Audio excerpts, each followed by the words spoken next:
وداعيا إلى الله بإذنه وسراجا منيرا.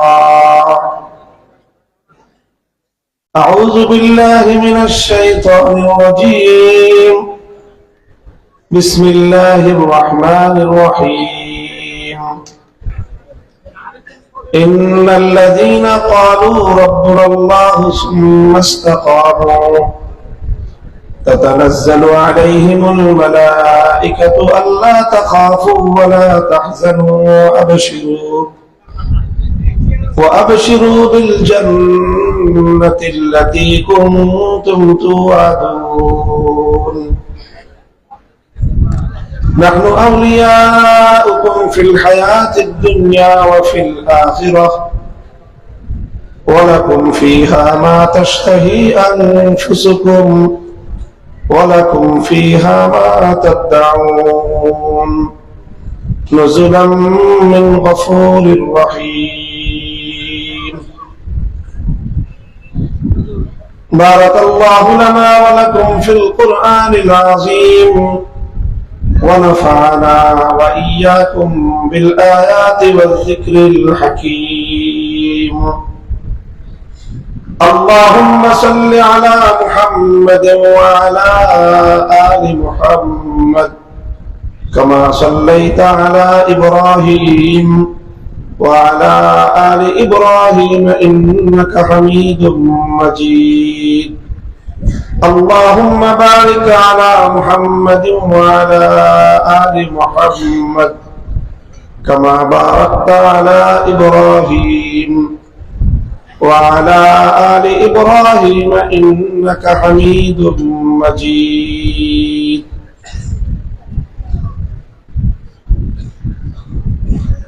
محترم حضرات উলামায়ে কেরাম, সম্মানিত শ্রদ্ধাভাজন বয়োজ্যেষ্ঠ আমার মুরব্বী সাহেবান, সমবেত ইসলাম প্রিয় কোরআন প্রেমিক নবী প্রেমিক তাওহীদি মুসলমান ভাই ও বন্ধুগণ, পর্দার অন্তরালে অবস্থানরত আমার সম্মানিতা মা, খালা, নানি, অন্যান্য বোনেরা,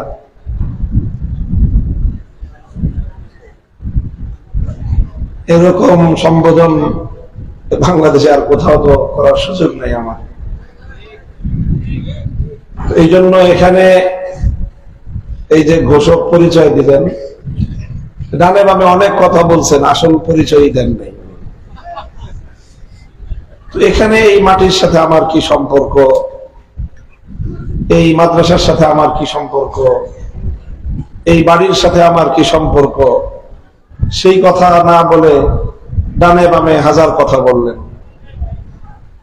আমার সবচেয়ে বড় পরিচয় এখানকার জন্য যে এই মাটির সন্তান আমি, আমার পূর্বপুরুষদের সাথে আমার রক্তের সম্পর্ক। হযরত রাসূল আকরাম সাল্লাল্লাহু আলাইহি ওয়াসাল্লামের জীবন ধারা, নবীজির বংশ ওনার ছেলে সন্তানদের মাধ্যমে দুনিয়াতে বিস্তার লাভ করে নাই। আপনারা জানেন সবাই, রাসূল সাল্লাল্লাহু আলাইহি ওয়াসাল্লামের 4 জন ছেলে জন্মগ্রহণ করেছিলেন। তারা সকলেই অপ্রাপ্ত বয়স্ক অবস্থায়, শিশু অবস্থাতে ইন্তেকাল করেছেন। আল্লাহর নবীজির 4 জন কন্যা সন্তান বেঁচে ছিলেন এবং সেই 4 জন কন্যা সন্তানের গর্ভে সন্তান জন্মগ্রহণ করেছেন। বিশেষ করে হযরতে ফাতেমা রাদিয়াল্লাহু তাআলা আনহার ঔরসে যে সকল সন্তান জন্মগ্রহণ করেছেন, তাদের মাধ্যমেই আজও পর্যন্ত পৃথিবীতে রাসূল আকরাম সাল্লাল্লাহু আলাইহি ওয়াসাল্লামের বংশধারা চলমান রয়েছে। মাধ্যমে টিকে থাকুক, এটাই আল্লাহ চেয়েছেন। কাজে ইসলামের এই দৃষ্টিভঙ্গিতে যদিও মানুষের জন্ম সনদ পিতার সূত্রে সাব্যস্ত হয়, কিন্তু পিতার সূত্রে যেরকম তার জন্মসূত্র সাব্যস্ত হয়, কিন্তু বংশধারা পিতা এবং মাতা উভয়ের মাধ্যমেই চলমান থাকে। আর তাছাড়া আমার দাদার বাড়ি যে কোথায়, এটা আমার আব্বাই ভালো মতো দেখছেন কিনা সেটাই সন্দেহ। কারণ আমার বাবার যখন বয়স, শাইখুল হাদিস রাহমাতুল্লাহ আলাইহির বয়স যখন আমরা শুনেছি 4 থেকে 5 বছর, তখন ওনার সেই বাপ দাদার বাড়ি ঘর সব পদ্মা গর্ভে বিলীন হয়ে গেছে। কাজে এই জন্য আমার দাদার বাড়ি তো আমার বাবাই ভালো করে দেখে রে, আমি কি দেখব? এই জন্য আমি কেন, আমার ভাই বোন জ্ঞাতি গোষ্ঠী কেউ আমার দাদার বাড়ি দেখে নাই। দেখছি সর্বোচ্চ যেটা আমার দাদির কবর দেখেছি শুধু আমরা। এই জন্য ছোটকাল থেকে আমাদের সকলের, আমার দাদার বাড়িও উদয়পুর, নানার বাড়িও উদয়পুর। আমরা বছরে একবার আমাদের রুটিন থাকতো যে আমরা নানা বাড়িতে আসব। এই বিষয়টাই ছিল আমাদের জীবনের দীর্ঘ একটা সময় পর্যন্ত আমাদের জীবনের সবচেয়ে বড় আনন্দের উপলক্ষ, যে নানার বাড়িতে যাব। একবারের বেশি আব্বাজান সাধারণত আমাদেরকে নানার বাড়িতে আনতেন না, পড়াশোনার ব্যাঘাত ঘটবে এই জন্য।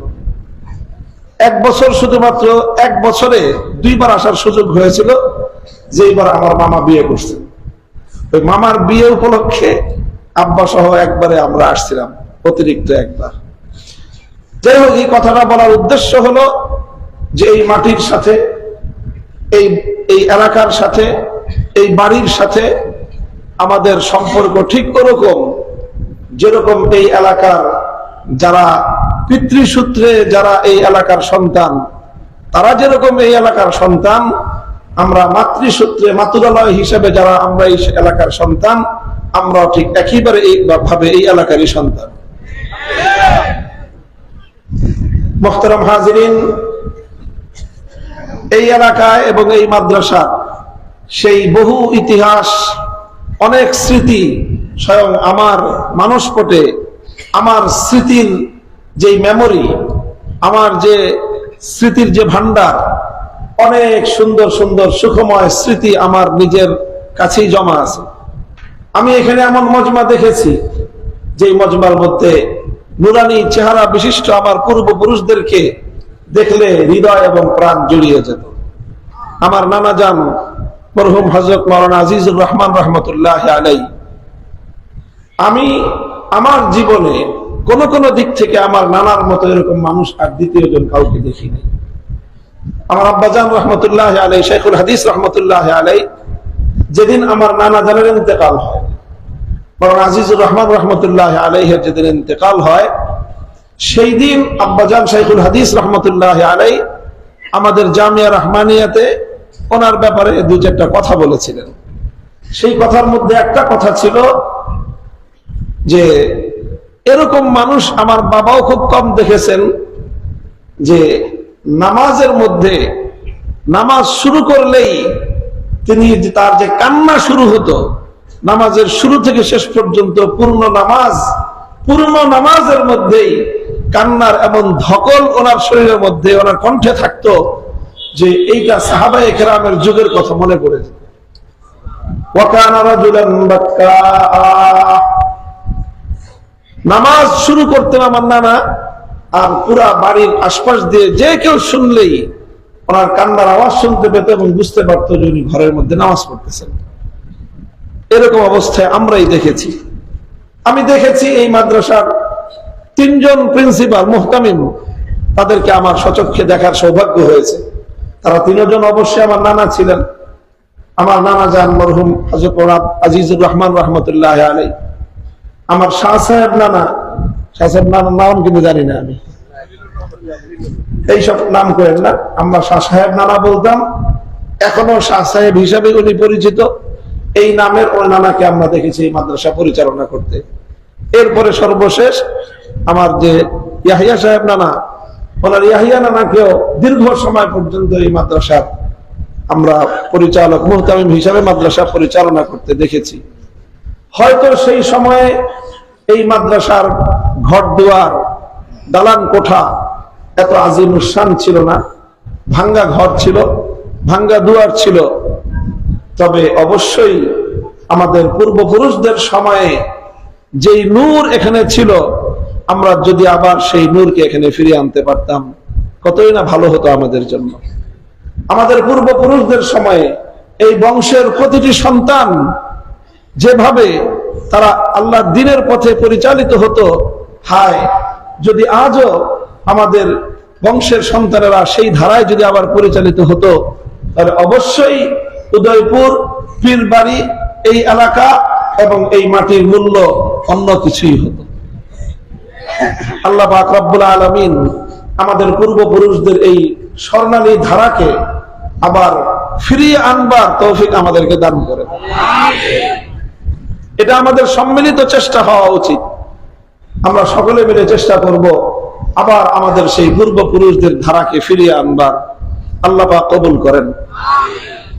মুহতারাম হাজরিন, বুঝতেই পারতেছেন যে আজকে আমার আলোচনার ধারা সাধারণত সচরাচর আমি যেই ধরনের আলোচনা করে থাকি, যেই ধরনের আলোচনা শুনে আপনারা অভ্যস্ত, সেই কথা হয়তো কিছু বলবো, সেই সাথে এমন আরো কিছু কথা আমি হয়তো বলবো যেই কথাগুলো বিশেষভাবে এই মাহফিল, এই এলাকা এবং এই অঞ্চলের সঙ্গে বিশেষভাবে সম্পৃক্ত এবং এখানকার জন্য প্রয়োজনীয়।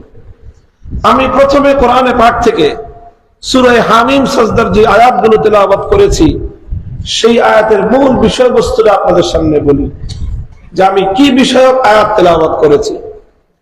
আল্লাহ বলেছেন, ইন্নাল্লাযীনা ক্বালু রাব্বুনাল্লাহু সুম্মা ইসতাকামু তাতানাজ্জালু আলাইহিমুল মালাঈকাতু আল্লা তাখাফু ওয়া লা তাহজানু ওয়া আবশিরু বিল জান্নাতি আল্লাতী কুনতুম তুআদুন নাহনু আউলিয়াউকুম ফিল হায়াতিদ দুনিয়া ওয়া ফিল আখিরাহ ওয়া লাকুম ফীহা মা তাশতাহি আনফুসুকুম ওয়া লাকুম ফীহা মা তাদউন নুজুলাম মিন গফুরির রহিম।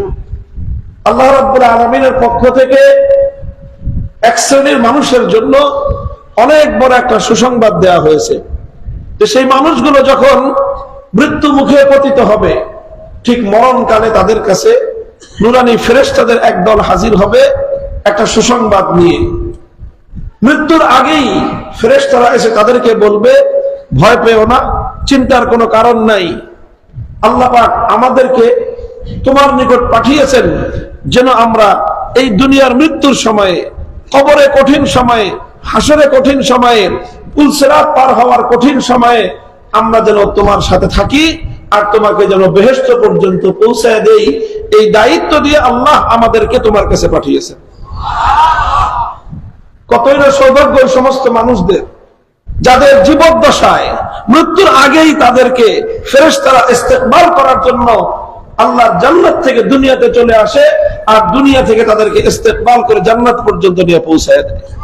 আল্লাহ এই সৌভাগ্য আমাদের সকলকে দান করেন। তবে এই সৌভাগ্য এটা টাকা দিয়ে কেনা যাবে না। এই সৌভাগ্য এটা গায়ের জোরে হাসিল করা যাবে না যে আপনি দুনিয়া থেকে আপনি গায়ের জোরে, ক্ষমতার বলে, টাকার জোরে আপনি কি বলে ইস্তেকবাল, আপনি সম্ভাষণ আদায় করবেন, আপনি রিসিপশন আদায় করবেন। এটা বিষয়টা এরকম নয়, বরং এটার জন্য বিশেষ বৈশিষ্ট্য হাসিল করতে হবে, বিশেষ গুণ অর্জন করতে হবে। আল্লাহর কোরআন বলেছে দুটো গুণ অর্জন করতে হবে। কয়টা? এক নম্বর হলো আল্লাযীনা ক্বালু রাব্বুনাল্লাহ, বলতে হবে আমাদের একমাত্র রব কে। এই রুবুবিয়তের ঘোষণা দিতে হবে, বলতে হবে রাব্বুনাল্লাহ, আমাদের রব হলো আল্লাহ। এই কথা অকপটে দ্ব্যর্থহীন ভাষায় ঘোষণা করতে হবে। সুম্মা ইসতাকামু, শুধুমাত্র একবার বলে দিলাম যে আল্লাহ আমার রব, শুধুমাত্র একবার ঈমান আনলাম, এটাই যথেষ্ট নয়, বরং সুম্মা ইসতাকামু, আল্লাহকে রব বলার পর অনেক ঝড়ঝাপটা আসবে, অনেক বাধা বিঘ্ন আসবে, অনেক বিপদ আসবে, অনেক ঝড় তুফান আসবে।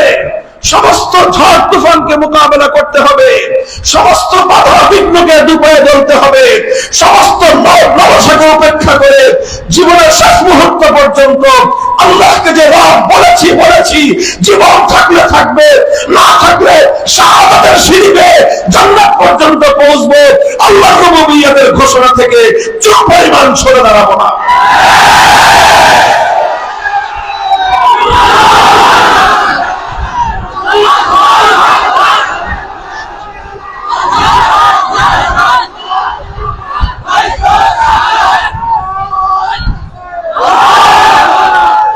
ইস্তাকামু, বলতে হবে আমাদের রবকে। দেখেন, রবকে আল্লাহ, এটা শুধুমাত্র তালে তালে বললে হবে না, বুঝে শুনে বলতে হবে। তালে তালে বললে হবে না। আল্লাহকে রব বলার অর্থ কি? আল্লাহকে রব বলার অর্থের বিস্তারিত ব্যাখ্যায় আমি যাব না, সেই আলোচনা আজকে আমি আলোচ্য বিষয় হিসেবে নির্ধারণ করিনি। তবে শুধু সেই সার কথাটা, শেষ কনক্লুশনটা, নতিজাটা বলে দেই। আল্লাহকে রব বলার অর্থ হলো জীবনের সকল ক্ষেত্রে বিধানদাতা একমাত্র আল্লাহকে স্বীকার করা। কাজে আপনি বলবেন আল্লাহ আমার রব, বিচার চাইবেন তাগুতের কাছে, এটা ভণ্ডামি আর মুনাফিকি ছাড়া কিছুই না। আল্লাহ নিজেই বলেছেন সূরাতুন নিসার 60 নম্বর আয়াত তেলাওয়াত করেন, আলাম তারা ইলাল্লাযীনা ইয়াজউমুনা আন্নাহুম আমানু বিমা উনজিলা ইলাইকা ওয়া মা উনজিলা মিন ক্বাবলিকা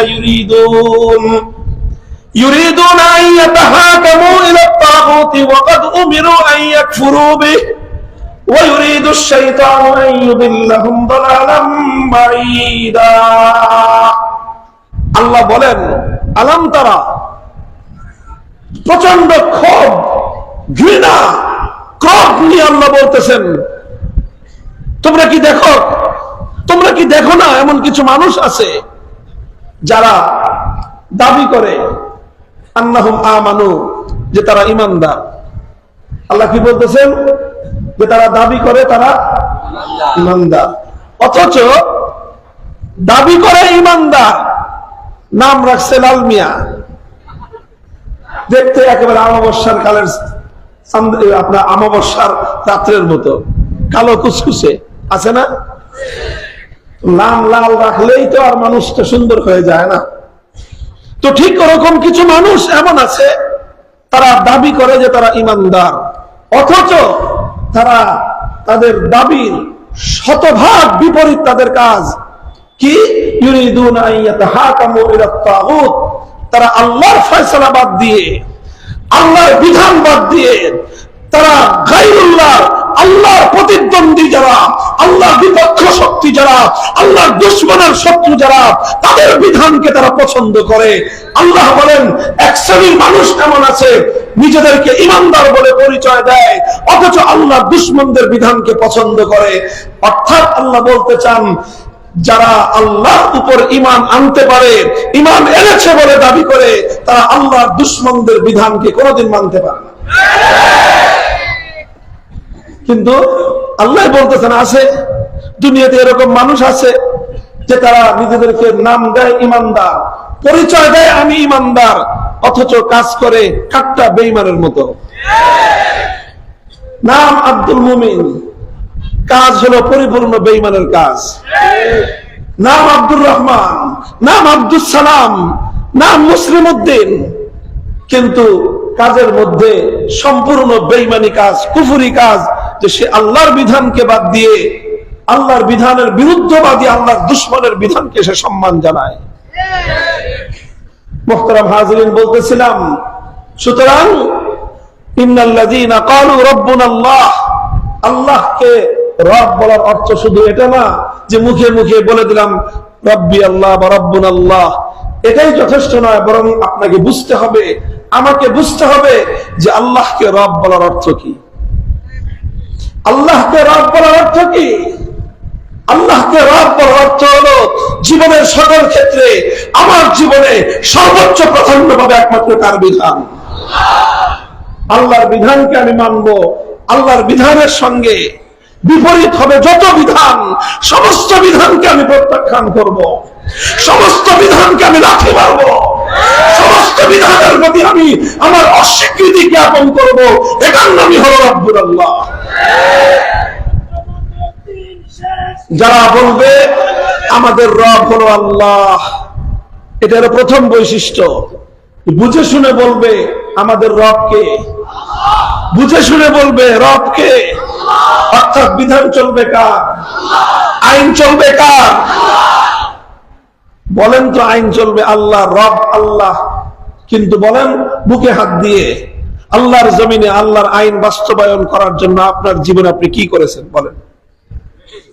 আমার কাছে বলতে হবে না, নিজে বুকে হাত দিয়ে বাড়িতে গিয়ে জিজ্ঞাসা করেন নিজেকে নিজে, যে এই যে আমি যে বলতেছি আমার বয়স 30 বছর, 40 বছর, 50 বছর, আমি যে 50 বছর ধরে আল্লাহকে রব বলতেছি, প্রতিদিন 5 ওয়াক্ত নামাজে অসংখ্যবার যে বলতেছি আলহামদুলিল্লাহি রাব্বিল আলামিন, জগৎ সমূহের রবকে, আমি যে প্রতিদিন 5 ওয়াক্ত নামাজের প্রতিটি রুকুর মধ্যে বলতেছি রব্বিয়াল আযীম, আমার রবকে, আমি যে প্রতিদিন প্রতিটি নামাজের প্রতিটি সিজদার মধ্যে অসংখ্যবার বলতেছি রব্বিয়াল আ'লা, রব আমার কে, আমাকে যে আল্লাহ পাক রব্বুল আলামিন রূহের জগতে শিক্ষা দিলেন মার রাব্বুকা, তোমার রবকে, আল্লাহ যে বলেছিলেন আলাস্তু বিরাব্বিকুম, তোমার রবকে, আমরা বলেছিলাম ক্বালু বালা, আমাদের রবকে। কবরে গেলে সর্বপ্রথম প্রশ্নের উত্তর দিতে হবে মার রাব্বুকা, তোমার রবকে। এই সবগুলো বিষয় কাকতালীয় বিষয় নয়, বরং এটা আল্লাহর পক্ষ থেকে একটা সিরিজ, এটা একটা সিরিজ। আল্লাহ শিখিয়েছেন রূহের জগতে আলাস্তু বিরাব্বিকুম, তোমার জীবনে বিধান চলবে কার? আমরা সকলে বলেছিলাম বালা, আমাদের জীবনে একমাত্র বিধান চলবে কার? তো এই যে ওয়াদা করে আসছেন, আপনি করেন নাই? বলেন, দুনিয়াতে এমন কোন বাপের বেটা আছে যে বলতে পারবে যে না আমি আল্লাহর সামনে অঙ্গীকার করি নাই যে আমার রব আল্লাহ? কেউ আছে বলতে পারবে? প্রত্যেকটা আদম সন্তান একমাত্র রব হিসেবে আল্লাহকে স্বীকার করেছে রূহের জগতে, তারপরে দুনিয়াতে এসেছে। হাজার হাজার লক্ষ কোটি বার এক রব মানতেছি আমরা আল্লাহকে, কিন্তু বলেন তো দেখি আল্লাহর জমিনে যেন আল্লাহর আইন, আল্লাহর বিধান বাস্তবায়ন হয়, সেই জন্য আমার এবং আপনার জীবনে কতটুকু দায়িত্ব পালন করেছে? আল্লাহ পাক বুঝবার তৌফিক দান করেন। ইন্নাল্লাযীনা ক্বালু রাব্বুনাল্লাহ, যারা বলবে একমাত্র আমাদের রব হলো আল্লাহ, সুম্মা ইসতাকামু, আল্লাহ জানেন এই কথাটা যে আল্লাহকে রব বললে বিষয়টা এত সহজেই শেষ হয়ে যাবে না। তুমি যখনই আল্লাহকে রব মানবা, তুমি যখনই বলবা বিধান দেওয়ার মালিক একমাত্র আল্লাহ, তখন এখান থেকে শুরু হবে অনেক লড়াই, শুরু হবে অনেক সংঘাত। এখানে যারা আল্লাহর বিধানকে মাননেওয়ালা দুনিয়াতে যেরকম আছে, আবার এই দুনিয়াতে শয়তানের বিধান বাস্তবায়ন করার মতো অসংখ্য মানুষ আছে। যারা আল্লাহর বান্দা তারা চাইবে আল্লাহর জমিনে আল্লাহর বিধান বাস্তবায়ন করতে, যারা শয়তানের দালাল, যারা শয়তানের দোসর, তারাও চাইবে আল্লাহর জমিনে তারা শয়তানের বিধান বাস্তবায়ন করতে। তুমি চাইবা আল্লাহর বিধান বাস্তবায়ন করতে, শয়তানের দোসররা চাইবে শয়তানের বিধান বাস্তবায়ন করতে। বিষয়টা কি গন্ডগোল ছাড়াই সমাধান হয়ে যাবে? কি বলেন? একটা জমি আপনিও দখল করতে চান, আরেকজন দখল করতে চায়, দুই দখলদারের মধ্যে কোনো গন্ডগোল ছাড়া এমনি দুইজন দখল করে নিবে? না সংঘাত লাগবে? সংঘাত অনিবার্য। আহাসিবান নাসু আন ইউতরাকু আন ইয়াকুলু আমান্না ওয়া হুম লা ইফতানুন, মানুষকে মনে করলো যে তারা এক আল্লাহকে রব মেনে নিবে, এরপর তাদেরকে কোনো পরীক্ষা দিতে হবে না, সুরসুর করে তাদের জীবনটা পার হয়ে যাবে। মানুষ কি এই কথা মনে করে? ইমানদাররা কি এই কথা মনে করে? এই কথার চেয়ে বোকামির কথা পৃথিবীতে আর কোনো কথা হতে পারে না। তুমি যখনই আল্লাহকে রব বলবা, তখনই তোমার সামনে প্রশ্ন আসবে যে তোমাকে বাতিলের বিরুদ্ধে লড়াই করতে হবে। তুমি যখনই আল্লাহকে রব হিসেবে ঘোষণা করবা, তখনই তোমার প্রতিপক্ষ দাঁড়াবে। তুমি যখনই আল্লাহকে রব হিসেবে ঘোষণা করবা, তখনই তোমাকে শয়তানের দোসরদের মোকাবেলা করতে হবে। কোরআন পরিষ্কার, আল্লাযীনা আমানু ইউকাতিলুনা ফী সাবিলিল্লাহ ওয়াল্লাযীনা কাফারু ইউকাতিলুনা ফী সাবিলিত তাগুত। যারা বলে যে আমরা ঈমানদার, তারা লড়াই করে আল্লাহর পথে, আর যারা কাফের তারা লড়াই করে শয়তানের পথে। সুতরাং এই পৃথিবীর দল হলো দুটো, একটা দল হলো হিজবুল্লাহ, আল্লাহর অনুসারীদের দল, আল্লাহর উপর আস্থাশীল ঈমানদারদের দল, আর একটা দল হলো শয়তানের দল, হিজবুশ শাইতান, আর একটা হলো শয়তানের দোসরদের দল। মধ্যখানে কেউ নাই, মধ্যখানে কেউ নাই। তবে কিছু মানুষ আছে উপর দিয়ে আল্লাহর দল, ভিতর দিয়ে শয়তানের দল। এদেরকে কি বলে? এদেরকে বলা হয় মুনাফিক। এরা আসলে আল্লাহর দলের না আসলে শয়তানের দলের? শয়তানের দলের। আল্লাহ আমাদের সকলকে আল্লাহর দলভুক্ত হওয়ার তৌফিক দান করেন।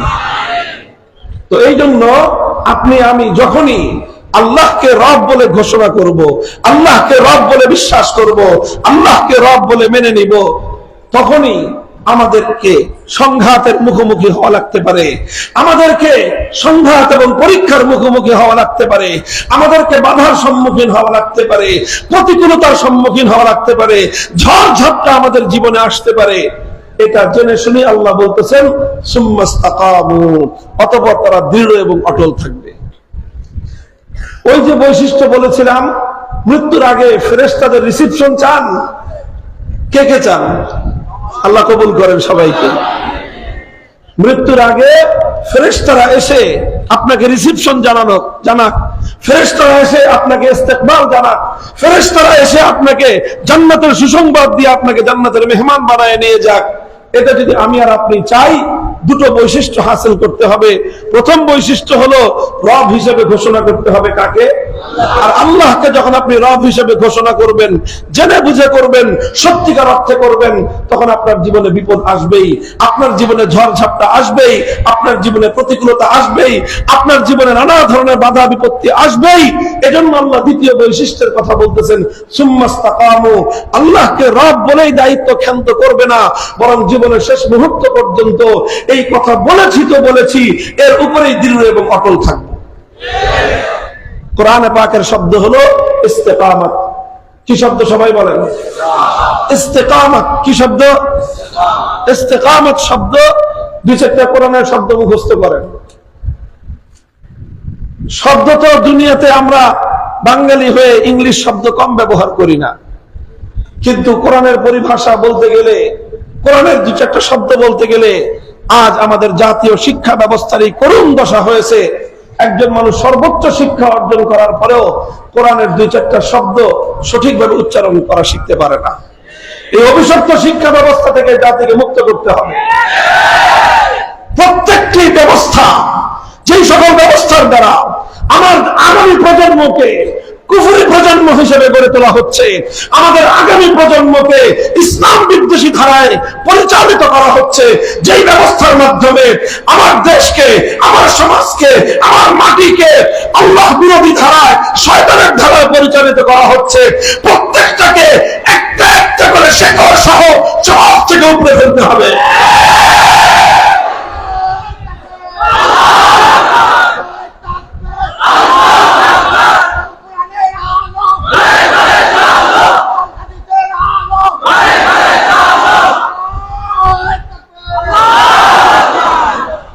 আমার আলোচ্য বিষয় হলো এই জায়গাটাতে সুম্মাস্তাকামু, রব বলার পর অটল থাকতে হবে, অবিচল থাকতে হবে, পাহাড়ের মতো অবিচল থাকতে হবে। এটার নামই হলো ইস্তেকামত। হযরত সুফিয়ান সাউরি রাহমাতুল্লাহ আলাইহি অনেক বড় উঁচু মর্যাদা সম্পন্ন একজন তাবেঈ, তিনি বলেছেন আল ইস্তিকামাতু ফিদ দুনিয়া কাল মুরুরি আলাস সিরাতি ফিল আখিরাহ। পৃথিবীতে দ্বীনের উপর, ইসলামের উপর, আল্লাহর রুবুবিয়তের ঘোষণার উপর অটল থাকা, ইস্তিকামতের সাথে থাকা, এটা যারা করতে পারবে কাল মুরুরি আলাস সিরাতি ফিল আখিরাহ, তারাই কেবলমাত্র আখিরাতে পুলসিরাত পার হতে পারবে। দুনিয়াতে ইস্তিকামত আর আখিরাতে পুলসিরাত পার হওয়া, এই দুটো একটা আরেকটার সমান, একটার সঙ্গে আরেকটার গভীর সম্পর্ক। যারা চায় আখিরাতে পুলসিরাত পার হতে, তারা যেন দুনিয়াতে ইস্তিকামতের সাথে দ্বীনের উপর থাকে। সহজ বিষয় নয়, সহজ বিষয় নয়। পুলসিরাত পার না হয়ে ফাঁকিবাজি করে কোনোভাবে জান্নাতে চলে যাবেন, এরকম কোন চিন্তা ভাবনা কারো আছে? সম্ভব না। কারণ আখিরাতের চিত্রটা হবে এরকম, একদিকে হাসরের মাঠ, উল্টা দিকে খোদার জান্নাত বেহেশত, মধ্যখানে জাহান্নাম। বুঝেন নাই? পদ্মার এই পার আর পদ্মার ওই পার, অবস্থা এরকম। আপনার এই পার থেকে ওই পারে যেতে হলে যেখান দিয়েই যান, হয় পদ্মা মাথায় যমুনা আপনাকে পার হতেই হবে। বাংলাদেশের টোটাল ওই মাথা থেকে এই মাথা পর্যন্ত বাংলাদেশটা দুই ভাগে বিভক্ত নদীর মাধ্যমে। আপনি যদি এই পার থেকে ওই পারে যেতে চান, যত ঘুরেই যান, সেই একেবারে কুষ্টিয়া, পাবনা, সিরাজগঞ্জ, বগুড়া হয়ে যান, আপনাকে যমুনা সেতু পার হতে হবে। এখান দিয়ে যান, পদ্মা নদী পার হতে হবে। নদী পার হওয়া ছাড়া এই বঙ্গের মানুষ ঢাকার শহরে যাওয়ার কোনো রাস্তা নেই। ঠিক এরকম আখিরাতে একদিকে থাকবে হাসরের মাঠ, ঠিক উল্টো দিকে থাকবে জান্নাত বা বেহেশত, মাঝখানে হলো জাহান্নাম। হাসরের মাঠে প্রত্যেকটা মানুষকে উপস্থিত থাকতে হবে। এই হাসরের মাঠ থেকে প্রত্যেকটা মানুষের গন্তব্য হলো আল্লাহর জান্নাত বেহেশত। যাইতে হলে জাহান্নাম পার হইতে হবে। জাহান্নাম পার হবেন কিভাবে? রাস্তা কয়টা? ওয়া ইম মিনকুম ইল্লা ওয়ারিদুহা কানা আলা রাব্বিকা হাতমান মাকদিয়া। আল্লাহর কোরআনে আল্লাহ পাক রব্বুল আলামিন শপথ করে বলেছেন, দুনিয়ার যত বড় তুমি ক্ষমতাবান হও না কেন, যত বড় আল্লাহর প্রিয় বান্দাই হও না কেন, যত নবী, যত ওলি, যত পীর, যত বুজুর্গ, যত ক্ষমতাবান, যত টাকাওয়ালা, যত নেককার, যত বদকার যেই হও না কেন, ওয়া ইম মিনকুম ইল্লা ওয়ারিদুহা, আল্লাহর জান্নাতে যেতে চাইলে পুলসিরাত পার হওয়া ছাড়া there is no alternative way, বিকল্প কোনো রাস্তা নাই। এখন পুলসিরাত পার হতে চান? হ্যাঁ বলেন। পুলসিরাত পার না হয়ে করবেন কি? হাসরের মাঠে তো চিরস্থায়ী থাকা যাবে না। হাসরের মাঠ যখন ক্লোজ হয়ে যাবে তখন হয় জান্নাত না হয় জাহান্নাম। যদি জান্নাতে যেতে হয় পুলসিরাত পার হইতে হবে, আর না হলে ফেরেশতারা গলা ধাক্কা দিয়ে সব জাহান্নামে নিয়ে নিক্ষেপ করবে। কাজেই পুলসিরাত যদি পার হতে চান, পুলসিরাত যদি পার হয়ে অপর প্রান্তে বেহেশতের মেহমান হতে চান, তাহলে যারা আখিরাতে পুলসিরাত পার হতে চান, দুনিয়াতে তাদের পদ্ধতি হলো ইস্তেকামতের সাথে থাকতে হবে। কিসের সাথে? ইস্তেকামতের সাথে থাকতে হবে। ইস্তেকামত মানে কি? যেরকম কচু পাতার উপর পানি দেখছেন আপনারা? হ্যাঁ, কচু পাতার পানি থাকে না? বৃষ্টি পড়লে অথবা শিশির জমলে সেই শিশির গুলো কচু পাতার উপরে পড়লে কচু পাতার ডগার ঠিক মাঝখানে সেই পানিগুলো খুব সুন্দর দেখা যায়, চমৎকার দেখা যায়, একেবারে মুক্তার মতো টলটল করতে থাকে। দেখতে পৃথিবীতে এমন নয়নাভিরাম সুন্দর খুব দৃশ্য খুব কমই হয়। কচু পাতার পানি দেখতে খুব সুন্দর, কিন্তু এই পানির স্থায়িত্ব খুব বেশি। বলেন, কচু পাতার উপর যে পানির ফোঁটা, এর দীর্ঘস্থায়িত্ব খুব বেশি। এর দীর্ঘায়িত্ব কতটুকু? দীর্ঘায়িত্ব সামান্য। দীর্ঘস্থায়িত্ব কতটুকু? বেশি না। সামান্য একটু বাতাসের ঝাপটা আসলেই, সামান্য একটু নাড়া লাগলেই, একজন মানুষ পথ চলতে গিয়ে হাতে বা তার পায়ে যদি একটু আঘাত লাগে, কচু পাতার পানির উপর, পানির কচু পাতার উপর রাখা পানি, নয়নাভিরাম এই দৃশ্য, এই পানি আর পানি থাকে না, এই পানি আর কচু পাতার উপরে থাকে না, মুহূর্তের মধ্যে সেটা পতিত হয়ে যায়।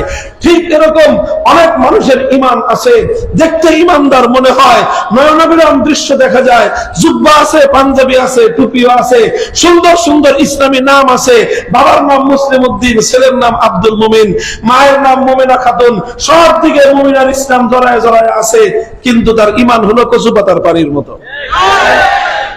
এই কচু পাতার পানির উপর ঈমান দিয়ে হবে না। আপনার ঈমান হতে হবে পাহাড়ের মতো অটল আর দৃঢ়, পাহাড়ের মতো অটল আর দৃঢ় হতে হবে ঈমান। আপনি বলেছেন আল্লাহ আমার রব, বলছি তো বলছি, জীবন থাকলেও আল্লাহ আমার রব, জীবন গেলেও বিধান চলবে আমার আল্লাহ, আল্লাহ আমার রব। যারা এভাবে আল্লাহকে রব মানতে পারে তাদের জন্য খোলার জন্য।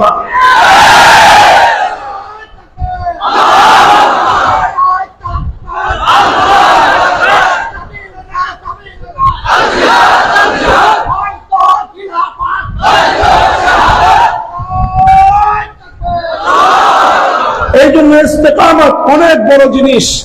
শেখুল ইসলাম ইবনে তাইমিয়া রাহমাতুল্লাহি আলাইহি বলেছেন, আল ইস্তেকামত আফজালুল কারামা। আপনারা তো পীর বাড়ির আশপাশের লোকজনই বেশি, এই জন্য তো পীর বুজুর্গ চিনেন। আর কারামাত, কত রকম কারামতি আছে। আলহামদুলিল্লাহ, আমাদের পূর্বপুরুষদের গল্প শুনতে শুনতে আমরা বড় হয়েছি। আল্লাহ পাক তাদের অনেককে অনেক বড় উঁচা মাকাম দান করেছিলেন। বুজুর্গির দিক থেকে অনেক উচ্চ স্তরের তারা ছিলেন। অনেকেই আমরা তাদেরকে দেখেছি, তাদের মধ্যে অনেকে ছিলেন এই সমস্ত তাদের কারামাতের দ্বারা এবং কারামাতের কিংবদন্তি গল্পের দ্বারা এলাকার মানুষের কান ভরপুর রয়েছে। অনেক কারামাত আছে, অনেক কারামাত। তবে এই পৃথিবীতে সর্বশ্রেষ্ঠ কারামত হলো শাইখুল ইসলাম ইবনে তাইমিয়া রাহমাতুল্লাহি আলাইহি বলেন, আফজালুল কারামাতি আল ইস্তিকামাহ, এই দুনিয়াতে সবচেয়ে বড় কারামত হলো ইস্তিকামতের সাথে থাকতে পারা।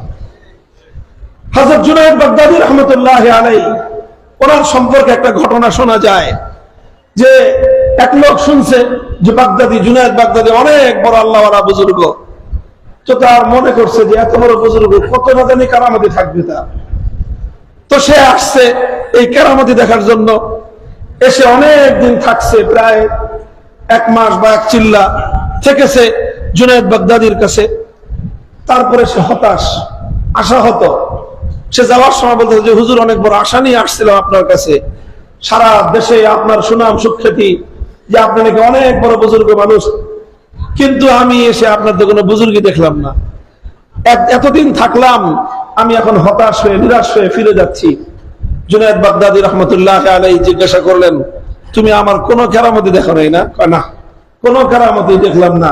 আপনাকে কোনোদিন আকাশের উপর দৌড়ে যেতেও দেখি নাই, কোনোদিন পানির নিচ দিয়ে আপনাকে নদী পার হয়ে ওই পারে যেতেও দেখি নাই, কোনোদিন আপনাকে আগুনের উপর দিয়ে হাইটা যেতেও দেখি নাই, কোনোদিন এমন দেখি নাই যে আপনি 10 দিন ধরে না খেয়ে আছেন। এরকম কোন অলৌকিক ঘটনাই তো দেখলাম না, তো কি বুজুর্গ হলেন আপনি? হযরত জুনায়েদ বাগদাদী রাহমাতুল্লাহি আলাইহি তাকে জিজ্ঞাসা করে, আচ্ছা ভাই, তুমি যে এতটা দিন 40টা দিন আমার এখানে থাকছো, কোনোদিন আমাকে কোন একটা কাজ আল্লাহর নবীর সুন্নতের খেলাফ করতে দেখছো? আমার উঠা বসা, আমার চাল চলন, আমার খাওয়া দাওয়া, আমার ঘুম, আমার বিশ্রাম, আমার কথাবার্তা, আমার ইবাদত বন্দেগী, কোনো কিছুর মধ্যে আমাকে আমার নবীর সুন্নতের খেলাফ কিছু করতে দেখেছো? না হুজুর, তা তো দেখি নাই। তাহলে একটা মানুষ 40টা দিন পর্যন্ত তুমি তাকে ফলো করলা, তার কোন একটা কাজ আল্লাহ নবীর সুন্নতের খেলাফ না, এই পৃথিবীতে এর চেয়ে বড় বুজুর্গি, এর চেয়ে বড় কেরামত আর হইতেই পারে না। এই জন্য ইস্তেকামতের বিষয়টা বুঝতে হবে বন্ধুগণ। ইস্তেকামতের সাথে থাকতে হবে। ইস্তেকামতের সাথে থাকতে হলে আল্লাহ পাক রব্বুল আলামিনের কাছ থেকে তৌফিক কামনা করতে হবে এবং নিজেকে আল্লাহর দ্বীনের উপর অটল এবং অবিচল রাখার জন্য চেষ্টা করতে হবে। থাকবেন তো ইনশাআল্লাহ? শেষ কথা, দুটো কথা বলি, মনোযোগ দিয়ে শুনেন। ইস্তেকামতের সাথে যদি আপনি থাকতে চান, আমি থাকতে চাই, তাহলে ইস্তেকামতের পথে 2 রকম বাধা আসবে। কয় রকম বাধা? জোরে বলেন, কয় রকম বাধা? ইস্তেকামতের পথে 2 রকম বাধা আসবে।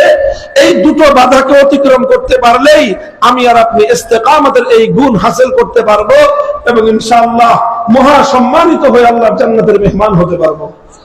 প্রথম বাধা ইস্তেকামতের পথে, প্রথম বাধা হলো আপনি যখনই আল্লাহর দ্বীনের উপর ইস্তেকামতের সাথে থাকতে যাবেন, আপনি যখনই আল্লাহর দ্বীনের উপর অটল এবং অবিচল দৃঢ়পদে থাকতে চাইবেন, তখনই আপনাকে শয়তানের দল বিভিন্ন ধরনের লোভ লালসা দিয়ে আপনাকে সরল এবং সঠিক পথ থেকে বিচ্যুত করার চেষ্টা করবে। কিসের মাধ্যমে? লক্ষ্য করে বলেন, কিসের মাধ্যমে? লোভ লালসার মাধ্যমে। কিসের মাধ্যমে? লোভ লালসার মাধ্যমে, দুনিয়ার স্বার্থের মাধ্যমে আপনার ঈমান কেনার চেষ্টা করবে। শয়তান এবং তার দোসররা ঈমানদারদের ঈমান পরীক্ষা করে প্রথমে লোভ দিয়ে, শয়তান এবং তার দোসররা ঈমানদারদের ঈমানকে খরিদ করে প্রথমে লোভ আর স্বার্থ দিয়ে, শয়তান এবং তার চালাচমনদারা ঈমানদারদের ঈমানকে ধ্বংস করার চেষ্টা করে প্রথমে লোভ লালসা আর দুনিয়ার স্বার্থ দিয়ে। কখনো আপনাকে টাকার অফার করবে, এই পথ থেকে সরে আসো, এই পথে গেলে অনেক ঝামেলা, দুনিয়াতে না খেয়ে থাকতে হবে, আসো আমার পথে, অনেক টাকা পাবা। বহু মানুষ এই টাকার কাছে ঈমানকে বিক্রি করে দেয়। বহু মানুষ দুনিয়ার স্বার্থের কাছে বিক্রি হয়ে যায়, বলে যে এই পথে চলে কি লাভ হবে, কোনদিন তো ক্ষমতা পাবা না, কোনদিন একটা এমপি মন্ত্রী হতে পারবা না, এমনকি চেয়ারম্যান মেম্বার হতে পারবা না, ওই পথ ছাড়ো, আমাদের পথে আসো, এ পথে আসলে পথ পাবা, এ পথে আসলে সম্মান পাবা, এ পথে আসলে ক্ষমতা পাবা, এ পথে আসলে মর্যাদা পাবা। বহু মানুষ এমন রয়েছে সম্মান আর পদমর্যাদার কাছে, ক্ষমতা মর্যাদার হাল্লার কাছে নিজেদের ঈমান বিক্রি করে দেয়। এই লোভ লালসার মাধ্যমে শয়তান মানুষের ইস্তেকামতকে খরিদ করে নেয়। লোভ লালসা আর দুনিয়ার স্বার্থ দিয়ে শয়তান মানুষের কাছ থেকে তার ইস্তেকামতের বৈশিষ্ট্যকে বিচ্ছিন্ন করে দেয় এবং মানুষের ঈমানকে হরণ করে দেয়। এই জন্য লোভ লালসা হলো ইস্তেকামতের পথে প্রথম বাধা। কি বললাম? ইস্তেকামতের পথে প্রথম বাধা কি? লোভ লালসা। এই জন্য ইমানের প্রশ্ন যখন আসবে, দুনিয়ার কোন লোভ লালসার দিকে তাকানো যাবে না। সমস্ত লোভ লালসাকে লাঠি মারতে হবে, আঘাত করতে হবে, আর সব কিছুকে উপেক্ষা করে দুনিয়ার স্বার্থকে জলাঞ্জলি দিয়ে আল্লাহর কাছ থেকে বিনিময় প্রত্যাশার আশা নিয়ে, বিনিময় প্রাপ্তির আশা নিয়ে ইস্তেকামতের সাথে হকের উপর অটল এবং অবিচল থাকতে হবে। যদি আপনি লোভ লালসার এই বাধা অতিক্রম করতে পারেন, যদি আমরা পারি, আল্লাহ তৌফিক দান করুন আমাদের সকলকে, তখন ইস্তেকামতের পথে দ্বিতীয় যেই বাধা আসে, ইস্তেকামতের পথের সেই দ্বিতীয় বাধার নাম হলো ভয়ভীতি। দ্বিতীয় বাধার নাম কি? এই ভয়ভীতি আসবে, ভয়ভীতি আসবে। কখনো আপনাকে গ্রেফতার করার ভয় দেখানো হবে, কখনো আপনাকে জেল জুলুমের হুলিয়া দেওয়া হবে, কখনো আপনাকে ক্রস ফায়ার দেওয়ার হুমকি দেওয়া হবে, কখনো আপনাকে হত্যা করার হুমকি দেওয়া হবে, কখনো আপনাকে উচ্ছেদ করার হুমকি দেওয়া হবে, কখনো আপনার জীবনকে তছনছ করার হুমকি দেওয়া হবে, কখনো আপনার পরিবারকে, আপনার আপনজনদেরকে হত্যা করার হুমকি প্রদান করা হবে। ইমানদার সমস্ত হুমকি ঝুমকি ভয় ভীতিকে উপেক্ষা করে আল্লাহর দ্বীনের উপর, আল্লাহর রুবুবিয়্যতের ঘোষণার উপর অটল এবং অবিচল থাকতে হবে। ইতিহাস এটাই বলে, ইতিহাস কথাই বলে, স্লোগান কম দিবে। রাত অনেক হয়েছে, লম্বা আলোচনা করব না, কথাটুকু শেষ করি। আমার প্রজন্মের সন্তানদেরকে, আমার মামাদেরকে, আমার ভাইদেরকে, আমার ভাগিনা ভাতিজারা সব এই এলাকায় বসবাস করে, তাদেরকে, আমার সন্তানদেরকে, কওমি মাদ্রাসার প্রতিটি ছেলে আমার সন্তান, আমি এখন আরো বড় করেছি, স্কুল কলেজ ইউনিভার্সিটির শিক্ষার্থীরা তারা আমাদের সন্তান, আমার সন্তান। আমি আমার সন্তানদেরকে লক্ষ্য করে বলতে চাই যে এভাবে ইস্তেকামতের সাথে থাকতে হবে। লোভ লালসা আসবে, লোভ লালসার ঊর্ধ্বে ওঠার জন্য হিম্মত করতে হবে। ভয় ভীতি আসবে, ভয় ভীতির সামনে মাথা নত না করে মাথা উঁচু রাখবার সাহস করতে হবে। তোমরা আমরা যদি সাহস করতে পারি, আমি আর তুমি যদি সাহস করতে পারি, হিম্মত রাখো, হিম্মত রাখো, আল্লাহর ওয়াদার উপর আস্থা রাখো, আল্লাহ পাক আমার আর তোমার কাছ থেকে সাহাবীদের মতো এত কঠিন পরীক্ষা নেবেন না। আমার আর তোমার কাছ থেকে আল্লাহ পাক রব্বুল আলামিন আমাদের পূর্বসূরীদের মতো এত কঠিন পরীক্ষা নেবেন না। আল্লাহ আমাদের জন্য পরীক্ষা সহজ করবেন। আমরা যেরকম দুর্বল, আল্লাহ আমাদের পরীক্ষাকেও সহজ করবেন। কিন্তু সামান্য একটু সময় আমাকে আর তোমাকে দৃঢ় অটল থাকতে হবে। আমরা তোমরা যদি সামান্য কিছু সময় লোভ লালসা ভয় ভীতিকে উপেক্ষা করে অটল আর দৃঢ় থাকতে পারি, আল্লাহর সাহায্য নেমে আসলে সমস্ত কুফরিয়ার বাতিল শক্তি মাথা নত করতে বাধ্য হবে, মাথা নোয়াতে বাধ্য হবে ইনশাআল্লাহ।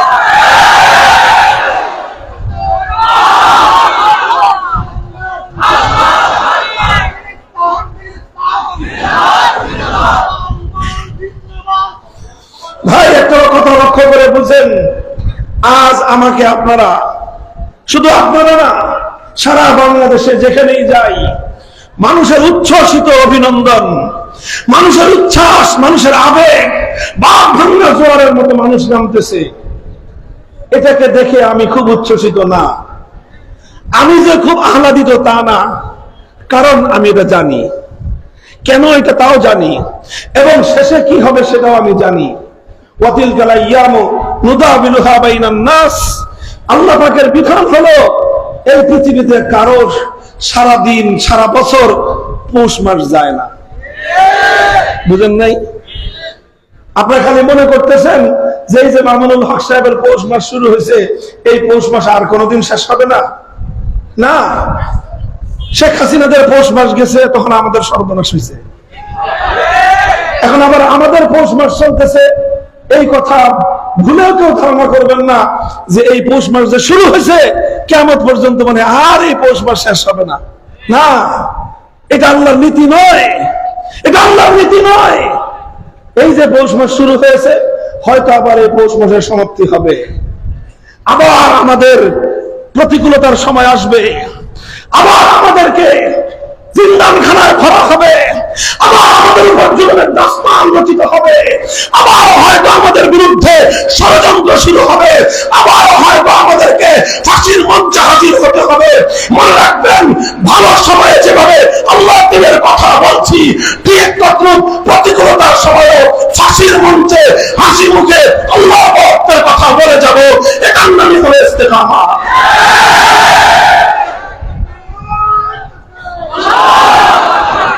ভাই দেখেন, এইভাবে নিজেদেরকে পরীক্ষা করবেন, নিজেকে পরীক্ষা করেন যে আপনি দ্বীনের ব্যাপারে, ঈমানের ব্যাপারে, ইসলামের ব্যাপারে আপনার অবস্থানটা কোথায়। আপনি কি শুধুমাত্র সুদিনের কোকিল পাখি, না আপনি দুর্দিনেরও আপনি ইসলামের কাণ্ডারি? আপনি কি শুধুমাত্র ইসলামের ভালো দিনে, আলেমদের ভালো দিনেই শুধুমাত্র আলেমদের কাছে থাকেন, ওলামায়ে কেরামের সুদিনেই শুধুমাত্র আলেমদের পক্ষে থাকেন, না ওলামায়ে কেরামের দুর্দিনেও আপনি ওলামায়ে কেরামের পক্ষে ভূমিকা রাখেন? আপনি নিজে আপনাকে বিচার করুন। যদি আপনি নিজেকে পান যে হ্যাঁ আমি দুর্দিনেও আলেমদের পক্ষে ছিলাম, সুদিনেও আলেমদের পক্ষে আছি, আল্লাহ না করুন আবার যদি দুর্দিন আসে আমি এই আলেমদের পক্ষেই থাকবো, তারপরে আপনি সচ্চা ইমানদার। আর আপনাকে যদি শুধু সুদিনে পাওয়া যায়, দুর্দিনে যদি আপনি না পাওয়া যায়, আপনি খাতা কলমে লিখে রাখতে পারেন আপনি ইমানদার নামক একজন ভণ্ড মুনাফিক। ভাই কথা বলতেছি আপনাদের সন্তান হিসেবে, কারো ভাই হিসেবে, কারো ভাগিনা হিসেবে, কারো নাতি হিসেবে, কারো চাচা মামা হিসেবে, আপনজনদের মধ্যে আত্মসমালোচনা করতেছি। মনে রাখেন, নিজেরটা নিজে পরীক্ষা করেন, নিজেকে নিজে পরীক্ষা করেন যে আপনার ভূমিকা কেমন ছিল।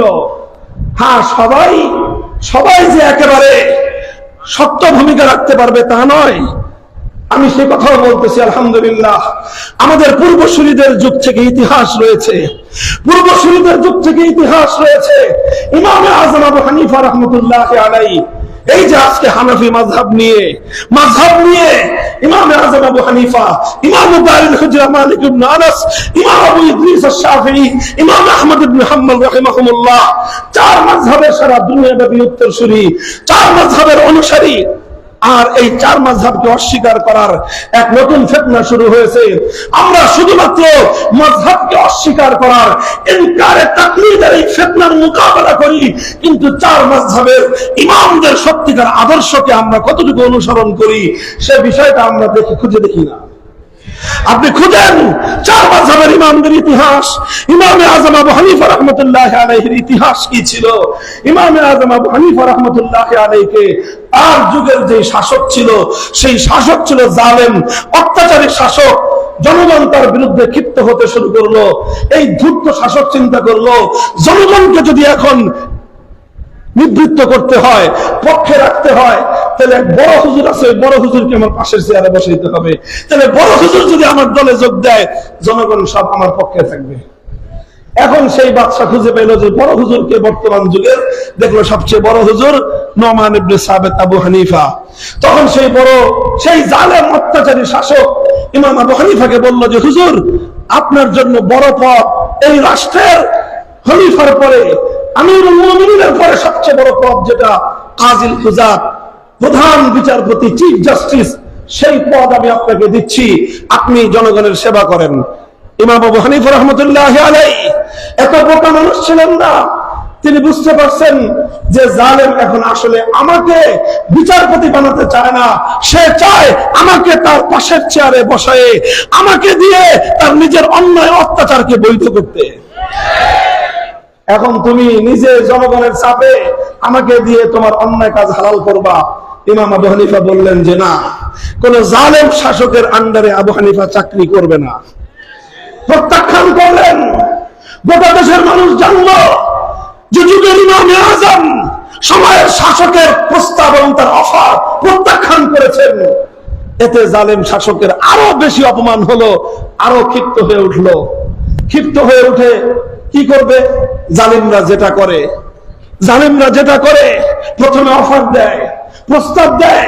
যখন উলামায়ে কেরাম সেই প্রস্তাব প্রত্যাখ্যান করেন, তখন জালিম আঙ্গুল সোজা বাঁকা করে, তখন জালেমরা তখন আলেমদেরকে কারাগারে বন্দী করে। যুগের শাসক ইমাম আবু হানিফা রাহমাতুল্লাহ আলাইহিকে কারাগারে বন্দী করলো। কারাগারে বন্দী করে চেষ্টা করলো যে নমনীয় করা যায় কিনা। তাকে এই প্রস্তাবে সম্মত করা যায় কিনা যে তাকে জালেম শাসকের অধীনে প্রধান বিচারপতির পদ নিতে হবে। ইমাম আবু হানিফা বললেন জীবন যেতে পারে, আবু হানিফা কোনদিন কোন জালেমকে সমর্থন করবে না। শেষ পর্যন্ত দেখলো যে এই লোককে তো মানানো যায় না, আর এই লোককে যদি কোনোদিন আমি এই কারাগার থেকে মুক্ত করে দেই তাহলে এটা আমার ক্ষমতার মস্তককে উল্টায় দিতে পারে। এই জন্য শেষ পর্যন্ত কারাবন্দী অবস্থায় ষড়যন্ত্র করলো ইমাম আবু হানিফার বিরুদ্ধে, এবং নির্ভরযোগ্য মতে সেই কারারুদ্ধ অবস্থায় ওনার খাদ্যের মধ্যে বিষ প্রয়োগ করে ইমাম আবু হানিফা রাহমাতুল্লাহ আলাইহিকে শহীদ করা হয়েছে। তিনি কারাগারে অন্তরীণ থাকা অবস্থায় শাহাদাতের মৃত্যুকে বরণ করে নিয়েছেন, কিন্তু ইস্তেকামতের পথ থেকে এক চুল পরিমাণ সরে যান না। আসেন ইমাম মালিক রাহমাতুল্লাহ আলাইহির দিকে। ইমাম মালিককে সময়ের শাসক বলেছিল, হুজুর মাসলা যেটা আছে আপনি যেই মাসলা যেইভাবে দেন ওইভাবে দিয়েন না, একটু ঘুরায় পেছে এমন ভাবে দেন যেন আমার মতটা রক্ষা পায়। ইমাম মালিক রাহমাতুল্লাহ আলাইহি বললেন যে আল্লাহর পক্ষ থেকে, আমি আল্লাহর পক্ষ থেকে, আল্লাহর কোরআন এবং নবীর সুন্নাহর পক্ষ থেকে আমি যখন ফয়সালা দিব তখন সেটা যুগের বাদশার মনোভূত হলো কি হলো না ওই কথা চিন্তা করার সময় আমার থাকবে না। কোরআন যেটা বলে মালিকের কলম দিয়ে সেটাই বের হবে, নবীর সুন্নাহ যেটা বলে মালিক ইবনে আনাসের কলম দিয়ে সেটাই উচ্চারিত হবে। তিনি ফতোয়া দিয়ে দিলেন। সময়ের শাসক অপমানিত বোধ করলো। সময়ের শাসক নিজেকে মনে করলো যে সে আমাকে ইনসাল্ট করেছে, আমাকে অপমান করেছে, আমি প্রতিশোধ গ্রহণ করব। ইমামে মালিক থেকে সময়ের শাসক প্রতিশোধ গ্রহণ করলো। কিভাবে? ইমামে মালিককে জাতির সামনে লাঞ্ছিত করবার ব্যবস্থা করলো। আমাদের দেশে একজন মানুষকে লাঞ্ছিত করার সহজ উপায় হলো বেশি কিছু না, মারা ধরা লাগবে না, বাজারে নিয়ে জুতার মালা গলায় দিয়ে একটা ঘুরান দেন। বলেন মান সম্মান থাকে? আর একটা লোককে, সম্মানিত একটা লোককে যদি বাজারে নিয়ে জুতার মালা গলায় দিয়ে বাজারের মধ্যে ঘুরানো হয়, একটা মাদ্রাসার মুহতামিম সাহেবকে, একজন মসজিদের ইমামকে, অথবা একজন সম্মানিত মানুষকে যদি বাজারে নিয়ে একটা ঘুরানি দেওয়া হয়, এই লোকটার মান সম্মান বলতে আর কিছু থাকে? এইরকম কঠোর এবং এইরকম অপমানকর ঘৃণ্য পথ ইমাম মালিকের বিরুদ্ধে সময়ের শাসক অবলম্বন করেছিল। সেই যুগে মানুষকে অপমান করার পদ্ধতি জুতার মালা দেওয়া ছিল না।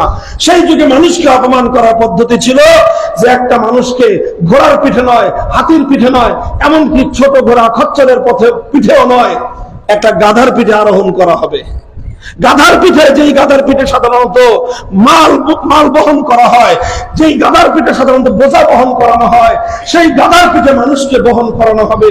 এমন ভাবে গাধার পিঠ মুখ থাকবে একদিকে, সেই আরোহীর মুখ থাকবে উল্টা দিকে। এইভাবে গাধার পিঠে উল্টা দিকে মুখ করায় বাজারে ঘুরাইলে মানুষ বুঝবে যে তাকে জুতার মালা গলায় দিয়ে বাজার ঘুরানো হলো। ইমামে মালিকের সঙ্গে এই আচরণ করা হয়েছে। এই আচরণ করা হয়েছে আজকের পরিভাষায় যদি আমি বলি, সেই বাজারের মধ্যে মুসলিম সমাজের মধ্যে ওনার গলায় জুতার মালা দিয়ে ঘুরানো হয়েছিল। কেন? যে ইমামে মালিকের ফতোয়া সময়ের শাসকের পছন্দ হয় নাই, ভালো লাগে নাই। এই জন্য সে নিজেকে অপমানিত বোধ করে প্রতিশোধ গ্রহণ করার জন্য ইমাম মালিকের গলায় জুতার মালা দিয়ে ইমামে মালিককে অপমান করতে চেয়েছিল। কিয়ামত পর্যন্ত দুনিয়ার মানুষ এ কথা জানে, সময়ের লক্ষ কোটি অত্যাচারী শাসককে যদি এক পাল্লায় রাখা হয়, ইমামে মালিকের পায়ের ধুলা তো দূরের কথা, ইমাম মালিকের একবারের পেশাবের সমান মর্যাদা হবে না। কথা বলেন ঠিক না বেঠিক? বলতে পারেন কেউ যে হুজুর এগুলা 1700 বছর আগের গল্প বলতেছেন। না, সেই কথা বলতেছি না।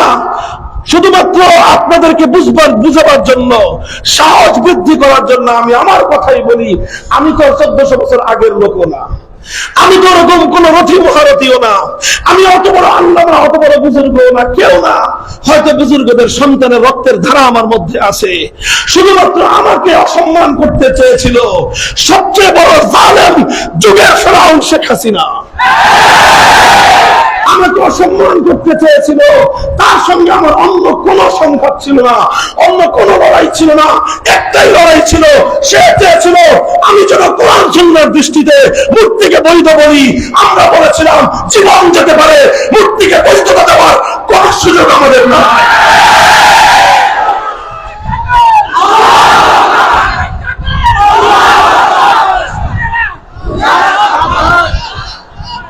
হাজিরিন, শেখ হাসিনা বিগত স্বৈরাচারী সরকার, দেখেন আমি ওয়াজের মঞ্চে সাধারণত রাজনৈতিক কথা বলি, তবে কাউকে আঘাত করে বলি না, আমাদের দাবির কথাগুলো বলি, ইসলাম বিরোধী নীতি, ইসলাম বিরোধী আইনের বিরুদ্ধে কথা বলি।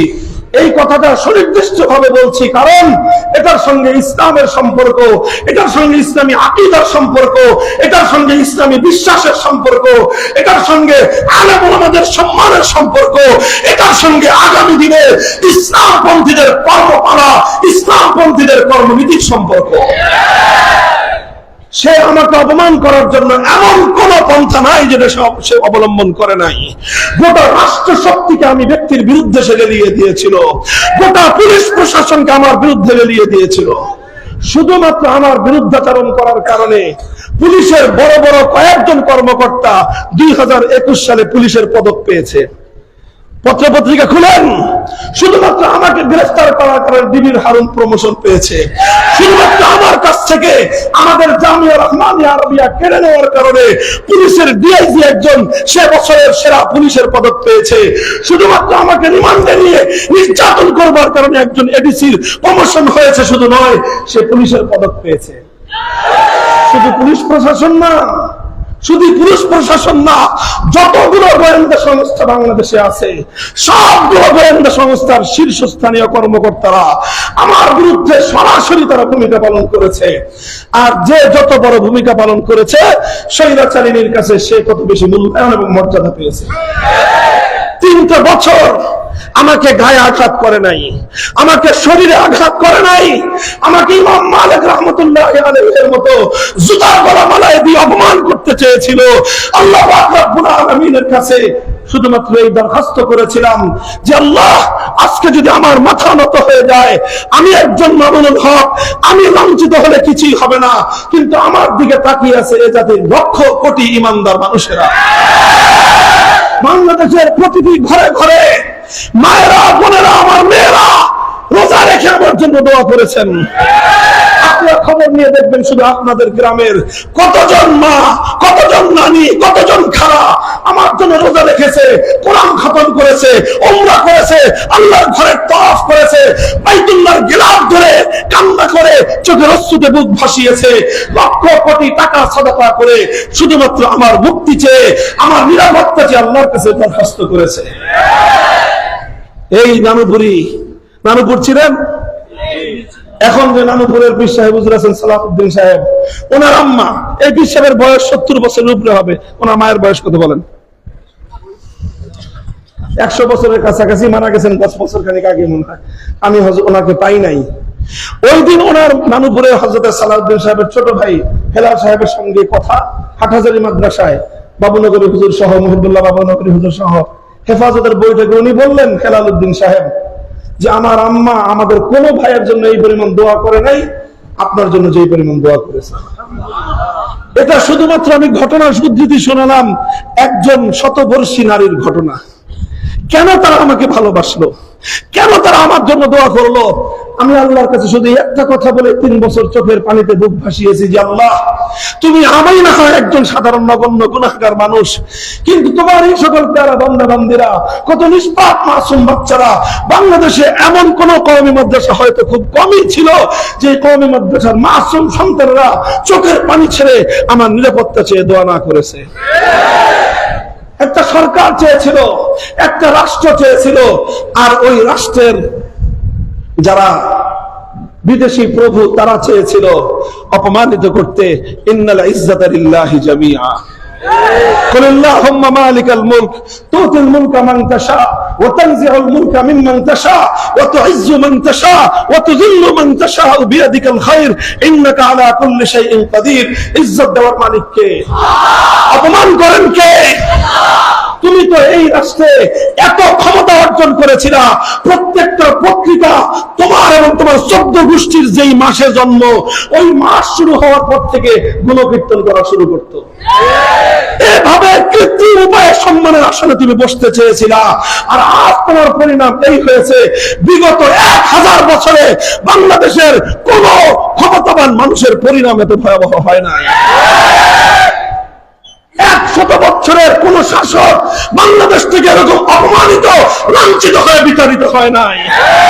এই পাক ভারত উপমহাদেশের ভারত বলেন পাকিস্তান বলেন কোন রাষ্ট্রের কোন শাসক এমন করুণ পরিণাম বরণ করতে হয় নাই। কেন করতে হয়েছিল তার আমি জানি না, আমার কাছে মনে হয় এই যে এই সকল মানুষের আল্লাহওয়ালা নিবৃতচারী বুজুর্গদের আল্লাহওয়ালা নিষ্পাপ মাসুম সন্তানদের চোখের অশ্রু তার জন্য অভিশাপ বয়ে এনেছে। আমি আপনাদেরকে বলতে চাই, আমাদেরকে মূর্তি ইস্যুতে নীরব হয়ে যাওয়ার জন্য অনেক ভাবে বলা হয়েছিল, শাসানো হয়েছিল। এমন কোন হুমকি নাই ধমকি নাই আকারে ইঙ্গিতে আমাদেরকে দেওয়া না হয়েছিল। তখন দেখেছি অনেক মানুষ আকারে ইঙ্গিতে ঘুরায় ফিরায় বলতে চায় যে ভাস্কর্যের নামে মূর্তি বানানো এটা তেমন কোনো অন্যায় না, এই কথা অনেকেই বলতে চাইছে। ওই সমস্ত কি বলবো, আলেম তো বলতে হয়, ওনাদের জন্য করুণা হয়, আল্লাহর কাছে মাপ চাই, আল্লাহর কাছে ক্ষমা চাই। অনেক বড় বড় আলেমদের পা তখন পিছলে গেছে, পরস্খলিত হয়েছেন ওনারা, যারা আকারে ইঙ্গিতে 14টা কথা বলে ভাস্কর্যের শরীয়ত বিরোধী স্পষ্ট খোদার দ্রোহিতাকে হালকা করার চেষ্টা করেছিলেন। দেখেন, আমার অনুরোধ হলো এই শামসুল হক ফরিদপুরি রহমতুল্লাহ আলাইহির একটা ঘটনা আমি আপনাদেরকে শোনাই। এই যে আপনাদের শামসুল হক ফরিদপুরি সদস্য হুজুর রহমতুল্লাহ আলাইহির ঘটনা। হযরত সদস্য হুজুর রহমতুল্লাহ আলাইহি জীবনের পরন্ত সময়ে, উনি তখন পাকিস্তান আমলে, হযরতের ইন্তেকাল তো 1965 না 63 সালে, 69 সালে, স্বাধীনতার আগেই। তারও আগের ঘটনা, যখন ক্ষমতার মসনদে ফিল্ড মার্শাল আইয়ুব খান একটা আইন করলো, ফ্যামিলি প্ল্যানিং ল, মুসলিম এই কি বলে এটাকে, পারিবারিক আইন। এই আইনটার মধ্যে সরাসরি কোরআনের বিরুদ্ধে সে আইনের ধারা সংযুক্ত করলো। ওই যুগে পাকিস্তান আমলে সারা পাকিস্তান জুড়ে কোরআন বিরোধী আইনের বিরুদ্ধে প্রতিবাদ হলো। আর এই প্রতিবাদের সিপাহ সালার ছিলেন শামসুল হক ফরিদপুরি রহমতুল্লাহ আলাইহি। আর ওই সিপাহ সালারের প্রধান সৈনিক ছিলেন আমার আব্বাজান আল্লামা আজিজুল হক রহমতুল্লাহ আলাইহি। আমি মুহিউদ্দিন খান সাহেব রহমতুল্লাহ আলাইহির কাছে শুনেছি নিজে, যখন যেই রাতে ফ্যামিলি প্ল্যানিং ল পাস হলো, সদস্য হুজুর রহমতুল্লাহ আলাইহি বললেন আজিজুল হক সবাইকে খবর দাও। মৌলানা মুহিউদ্দিন খান রহমতুল্লাহ আলাইহি তখন ঢাকা আলিয়ায় পড়েন। ঢাকা আলিয়ার ছাত্ররা, লালবাগ মাদ্রাসার ছাত্ররা, এইভাবে ছাত্ররা জড়ো হলেন। হুজুর লিফলেট ছাপাইলেন, গোটা বাংলাদেশে এক রাতে এই কোরআন বিরোধী আইনের বিরুদ্ধে জনসচেতনতা গড়ে তুলতে হবে, প্রতিবাদ করতে হবে। সবকিছু করা হলো। আইয়ুব খান ক্ষিপ্ত হলেন। আইয়ুব খান ক্ষিপ্ত হয়ে আইয়ুব খানের যে গভর্নর ছিল মোনায়েম খান, সে আলেম ওলামাদেরকে ডাকলো। এমনকি একটা পর্যায়ে আইয়ুব খান নিজে এই পূর্ব পাকিস্তান বাংলাদেশে আসলো। এসে আইয়ুব খান আলেম ওলামাদেরকে ডাকলেন, আলেমদের সঙ্গে বসে ম্যানেজ করবেন তাদেরকে। তো আলেম ওলামারা সর্বশেষ দাওয়াতি উপায় হিসেবে শাসকদের কাছে যান সত্য কথাটা বলার জন্য। অনেক আলেম ওলামা গেছেন। আইয়ুব খানের প্রধান টার্গেট ছিল সদস্য হুজুর রহমতুল্লাহ আলাইহি, যে কোনো ভাবে ওনাকে আনতে হবে। সদস্য হুজুরও গেছেন, আইয়ুব খানের সাথে কথা বলার জন্য গভর্নর হাউসে গিয়েছেন।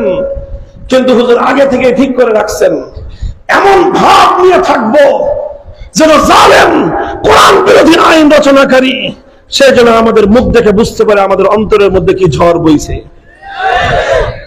হুজুর তার সঙ্গে গোমরা মুখে রাগত স্বরে তার কাছে গেছেন। ওখানে গিয়ে হুজুর দেখেন যে একজন ওই সময়েরকার অনেক বড় প্রসিদ্ধ একজন মানুষ, আলেম, একজন বুজুর্গের বুজুর্গি নিয়ে কোনো মতবিরোধ নাই। তিনি আইয়ুব খানের সঙ্গে হাসি তামাশা করতেছেন, হেসে হেসে কথা বলতেছেন, তার সঙ্গে হাসি ঠাট্টা করতেছেন। বলতেছে আইয়ুব খান থেকে, হ্যাঁ হযরত জি আপ তো বহুত মোটে হো গয়ে। আর হযরত জি বলতেছে, হ্যাঁ হ্যাঁ বহুত তো মোটে হো গয়ে হাম। এই ধরনের খোশ গল্প। শামসুল হক ফরিদপুরি রহমতুল্লাহ আলাইহি গেছেন এবং ওনার আশা ছিল যে সমস্ত আলেমরা এক বাক্যে এমন ভাবে আইয়ুব খানের সঙ্গে আচরণ করবে যেন আইয়ুব খানের কিলা চমকে যায়। কিন্তু এই দৃশ্যটা দেখে হুজুরের কলিজাটা খান খান হয়ে গেছে যে আমরা আসছি আইয়ুব খানকে ধমক দেওয়ার জন্য, তাকে আমাদের কঠোর মনোভাবের বার্তা দেওয়ার জন্য, আর এই মজলিসে আপনি একজন আলেম হয়ে এইভাবে তার সঙ্গে হাসাহাসি করতেছেন। এরপরের ঘটনা আমরা তো আমার জন্মের বহু আগের ঘটনা, এটা হয়তো শাইখুল হাদিস আল্লামা আজিজুল হক রাহমাতুল্লাহি আলাইহির সরাসরি মুখ থেকে আমি আমার কানে বহুবার শুনেছি এই ঘটনার বর্ণনা। হুজুর এত রাগান্বিত হয়েছেন, হুজুর শপথ করেছেন যে ওই আলেমের সাথে আর কোনোদিন হুজুর কথাই বলবেন না। কোনোদিন কথা বলেন নাই হুজুর। উনি যেখানে যাইতেন হুজুর সেখানে যেতেন না, উনি যে পথ দিয়ে হাঁটতেন হুজুর ওই পথ দিয়েও হাঁটতেন না। যে আপনি এত বড় একটা ক্ষতি করেন এত বড় একজন মানুষ হয়ে। শেষ পর্যন্ত হুজুর যখন রোগাক্রান্ত হয়ে সদস্য হুজুর যখন মৃত্যু শয্যায় বিছানায় শুয়ে আছেন ওনার কোপেরডাঙ্গার বাসায়, মাদ্রাসার পাশেই হুজুরের বাড়ি, তখন উনি আসছেন হুজুরকে শেষ দেখা দেখবার জন্য। হুজুর ওই বিছানায় শুয়ে ওনার আগমনের সংবাদ শুনতে পারছেন। হুজুর সবাইকে বলে দিয়েছেন খবরদার উনি যেন আমার বাড়িতে আসতে না পারে, আমি তার সঙ্গে মরার সময় দেখা করতে চাই না। এরপরে উনি অন্যদের কাছে একটা আবেদন করছে, ঠিক আছে আমি গেলে হুজুর কষ্ট পাবে, আমি হুজুরের কাছে যাইতে চাই না, শুধু দূর থেকে একবার হুজুরকে দেখবো, জানলাটা খুলে দিবেন, আমি উঠানে দাঁড়ায় হুজুরকে একবার দেখে চলে যাব। হুজুরের কাছে গিয়ে হুজুরের লোকেরা বলছে যে হুজুর উনি এই আবেদন করছেন, অনেক বড় সম্মানিত একজন মানুষ। হুজুর বলছে খবরদার তোমরা যদি আমার সন্তান হয়ে থাকো জানলা বন্ধ করে দাও। দেখা করেন নাই। উনি মনের মধ্যে এই বুঝটা নিয়ে গেছেন যে আল্লাহওয়ালা বুজুর্গরা কেমন হয়, ইস্তেকামত কাকে বলা হয়। মৃত্যুর মুখেও মৃত্যু শয্যায় শুয়েও আল্লাহর দ্বীনের ব্যাপারে ওয়াশাদ্দুহুম ফি আমরিল্লাহ, আশিদ্দা কতটা কঠোর হতে পারে ইসলামের ব্যাপারে, দ্বীনের ব্যাপারে সদস্য হুজুর রাহমাতুল্লাহ আলাইহি সেটা দেখায় দিয়েছেন। মুহতারাম হাজিরিন, এই কথা বলে আমরা একটা মজলিসে বলেছিলাম, আমরা জানি রাষ্ট্রের বিরুদ্ধে লড়াই করে মূর্তিকে আমরা হয়তো উৎখাত করতে পারবো না, কিন্তু খবরদার কোন আলেম যদি মূর্তির ব্যাপারে সরকারকে সামান্য একটু নমনীয়তা দেখায়, সেই আলেমের সঙ্গে আমাদের আচরণ ওই রকম হবে আমার দাদা পুরুষ শামসুল হক ফরিদপুরের যে আচরণ ছিল। আমি আপনাদেরকে এই কথাটাই বলতে চাই। দেখেন, সবাই শামসুল হক ফরিদপুরি হতে পারবে তা নয়, এবং হওয়া সম্ভব নয়। সবাই শাইখুল হাদিস আল্লামা আজিজুল হক হবে সেটাও সম্ভব নয়। সবাই ইমামে আযম আবু হানিফার মতো এতটা অটল এবং দৃঢ় থাকবে সেটা নয়। কিন্তু মনে রাখবেন, আলেম ওলামাদের মধ্যে তিনটা শ্রেণী হয়। কয়টা শ্রেণী? কয় শ্রেণী? আলেমরাও শুনেন, সাধারণ মানুষরাও শুনেন। আলেমদের মধ্যে কয় শ্রেণী?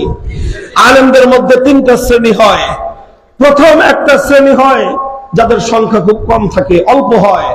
তারা হয় যুগের ইমামে আযম আবু হানিফা, তারা হয় ইমামে মালিক, তারা হয় ইমাম আহমদ ইবনে হাম্বল, তারা হন ইমামে বুখারী, তারা হন শাইখুল ইসলাম ইবনে তাইমিয়া, তারা হন শাইখুল হিন্দ মাহমুদ হাসান দেওবন্দি, তারা হন শাইখুল ইসলাম হোসেন আহমদ মাদানী, তারা হন শাইখুল হাদিস আল্লামা আজিজুল হক, তারা হন শাইখুল ইসলাম আল্লামা জুনায়েদ বাবুনগরী, তারা হন মুফতি ফজলুল হক আমিনী, যারা বাতিলের রক্তচক্ষুকে উপেক্ষা করে জীবন দিয়ে দেন কিন্তু বাতিলের সঙ্গে আপোষ করেন না। এরা সংখ্যায় খুব বেশি হন না, অল্প হন। আর সংখ্যায় হয় অনেক পরিমাণ। এটা হলো আলেমদের দ্বিতীয় শ্রেণী। দ্বিতীয় শ্রেণীটার কথা পরে বলতেছি। আর আলেমদের মধ্যে তৃতীয় আরেকটা শ্রেণী আছে, তৃতীয় শ্রেণীর কথা আগে বলতেছি। প্রথম শ্রেণীর আলেম কত হন সংখ্যায়? হাজার হাজার, লাখ লাখ, শত শত, অল্প অল্প কিছু হন। এবং কিয়ামত পর্যন্ত আল্লাহ পাক এই উম্মতের উলামাদের মধ্যে এইরকম এক জামাত তৈরি করবেন, আলহামদুলিল্লাহ। আর আলেমদের মধ্যে তৃতীয় আরেকটা দল হয়, এই দলটাও খুব বেশি না, অল্প হয়। এরা কারা? এদেরকে বলা হয় উলামা উ জামানিহিম শাররু মান তাহতা আদিমিস সামা। এরা হলো ওই দল যাদেরকে বলা হয় চাটুকার উলামা, যাদেরকে বলা হয় শিরারুল উলামা, যাদেরকে বলা হয় উলামায়ে সু। এই উলামায়ে সু নিকৃষ্ট আলেম কারা? যারা কোরআন এবং হাদিসের ইলম বক্ষে ধারণ করে আর সেই কোরআন এবং হাদিসের ইলম দিয়ে জালেমের জুলুমকে বৈধতা দেওয়ার চেষ্টা করে, উলামায়ে কেরামের মধ্যে একদল হয় আলেমে সু। উলামায়ে সু তারা হয় নিকৃষ্ট আলেম, যারা কোরআন দিয়ে হাদিস দিয়ে কখনো শিরককে বৈধ করতে চায়, কোরআন এবং হাদিসের দলিল দিয়ে কখনো জালেমের জুলুমের সমর্থন করতে চায়, কোরআন এবং হাদিসের ইলম দিয়ে কখনো তারা অন্যায়কে প্রশ্রয় দিতে চায়। উলামায়ে কেরামের মধ্যে একদল চাটুকার ক্ষমতার দরবারি মোল্লা এমন হয় যারা তাদের ইলমে দ্বীনকে দিয়ে জালেমের বিরুদ্ধাচরণ নয়, কুফরের বিরুদ্ধাচরণ নয়, বরং হকপন্থী আলেমদের বিরুদ্ধে লেগে যায়। এটাও সর্বযুগে ক্ষুদ্র শ্রেণী থাকে, তাদের ইলম কম থাকে না, জ্ঞানের সমুদ্র হয় এক একজন পাহাড় পাহাড়। বাদশাহ আকবরের কথা শুনেছেন আপনারা, হুজুরে তো শুনেছেন। আকবর যুগের সবচেয়ে বড় একটা ফেরাউন ছিল। এই আকবরকে এত বড় নষ্ট করেছিল, আকবর নিজে একটা দিন, নতুন একটা ধর্ম আবিষ্কার করেছিল, নাম দিয়েছিল দ্বীন এলাহি। ইসলাম ধর্ম আর হিন্দু ধর্ম, শিখের ধর্ম, 14টা ধর্ম জগা খিচুড়ি পাকায়ে একটা নতুন ধর্ম করেছিল, সেই ধর্মের নাম হলো দ্বীন এলাহি। এটা করেছিল আকবর, আকবর দ্য গ্রেট, সম্রাট আকবর। এই অপকর্ম সে কেন করেছিল? শুধু সে একা নিজে করে নাই, কিছু আলেম নামক উলামায়ে সু, কিছু আলেম নামক দরবারি মোল্লা বাদশাহ আকবরকে এই পথে সাহায্য করেছিল। তার মধ্যে একজন ছিল ফৈজি, আবুল ফজল ফৈজি।